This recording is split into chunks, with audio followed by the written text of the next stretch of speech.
আমরা কি সমাজের বাইরে যেয়া কিছু করতে পারি না? পোলাটা তো মেয়েটার লেগে পাগল হয়ে গেছে।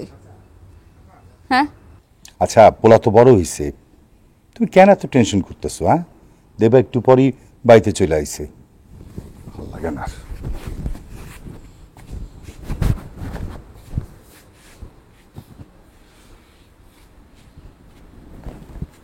শাকিলের মা, তোমার ছেলে আসলে কইও। তোমার ছেলে যখন মিমরে ছাড়া বাঁচবই না, তখন আমরা সবাই মিলে কালকে মিমের বাড়িতে গিয়া ওই মায়ের এই বাড়ির ঘর। আমরা কি সমাজের কি জানো ছিল প্রথম ডায়লগটা? হ্যাঁ ব্যাগ বলছে। হ্যাঁ, ওই মেয়েটা একটা অভিশপ্ত নারী, অভিশপ্ত নারী।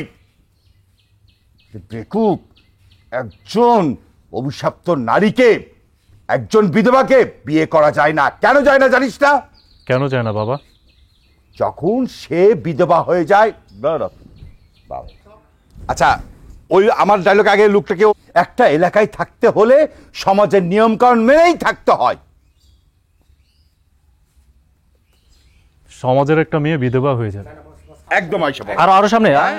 একটা এলাকায় থাকতে হলে সমাজের নিয়মকানুন মেনেই থাকতে হয়। একজন নারী বিধবা হয়ে যাবে, এটা কি তার দোষ? একজন নারী তালাকপ্রাপ্ত হয়ে যাবে, এটাও কি তার দোষ? একজন নারী এতিম অসহায় হয়ে যাবে, এটাও তার দোষ? কেন মানতে পারবে না তোমাদের এই সমাজ? একটা এলাকায় থাকতে হলে সমাজের নিয়মকানুন মেনেই থাকতে হয়। একটা নারী বিধবা হয়ে যাবে, এটা কি তার দোষ? একটা নারী তালাকপ্রাপ্ত হয়ে যাবে, এটাও কি তার দোষ? একটা নারী অসহায় এতিম হয়ে যাবে, এটাও তার দোষ? কেন মানতে পারবে না বাবা তোমাদের এই সমাজ? জানো বাবা,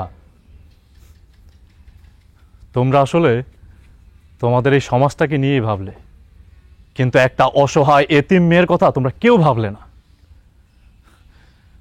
ওই এতিম মেয়েটা না, ওই এতিম মেয়েটা জানে তার মধ্যে কত কষ্ট দুঃখ, সে না আসলে কাউকে বলতে পারে না। পরে কি যেন ছিল মনে নাই। একটা এলাকায় থাকতে হলে সমাজের নিয়ম কানুন মেনেই থাকতে হয়।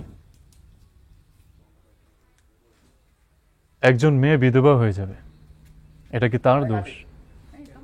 হ্যাঁ, আমি পাগল হয়ে গেছি। আমি ওই মেয়েটাকে, আরেকবার যাই, ওই বিধবা মেয়েটাকে, হ্যাঁ হ্যাঁ আমি পাগল হয়ে গিয়েছি। আমি ওই বিধবা মেয়েটাকে বিয়ে করে তার পাশে থাকতে চাই, তাহলে ওই মেয়েটা বাঁচার স্বপ্ন দেখবে।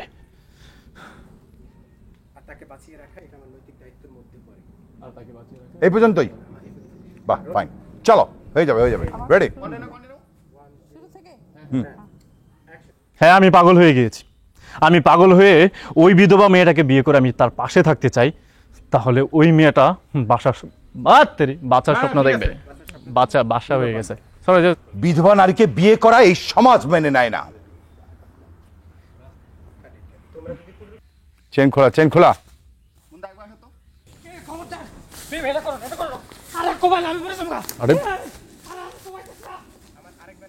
আরে ভাই, তুমি এমন গরুর মতো দৌড়িতেছো কেন? মোকলেসের মেয়ে আর নাতি গতকাল রাতে আত্মহত্যা করছে ভাই।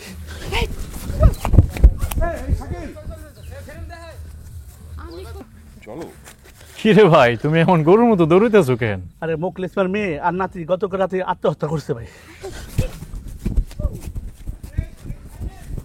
একজন বিধবা নারীর বাবা হয়ে বাইচে আছে মরার মতো। না বলতেছি লোকটাকে এটাই। ওকে ওকে, এটা মনে আছে।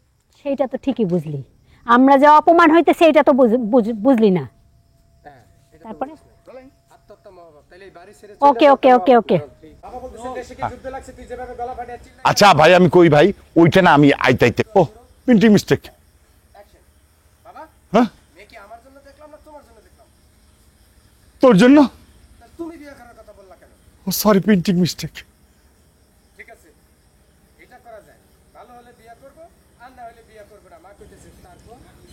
তারপরেও একটু। মাশাআল্লাহ, মাশাআল্লাহ, মাইয়াটা তো আমার খুব পছন্দ হয়েছে। উরি রি রি, লাল টুকটুকা মাইয়া। আমার ছেলের জন্য এই মেয়ে আমার পছন্দ হয়েছে। আমার খুব পছন্দ হয়েছে। আমার পছন্দ হয় নাই। কি কথা কইতাছস? আর তুই পছন্দ করছো দেখেই তো এই মেয়েরা আমরা দেখতে আসলাম। আমি যাকে পছন্দ করেছি এটা ওই মেয়ে না বাবা। তাহলে কোন মেয়ে? আপনাদের আরেকটা মেয়ে আছে, সে কোথায়? দেখো বাবা,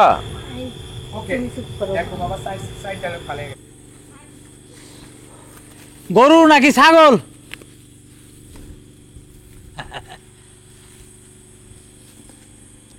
তোর কি মনে হয়?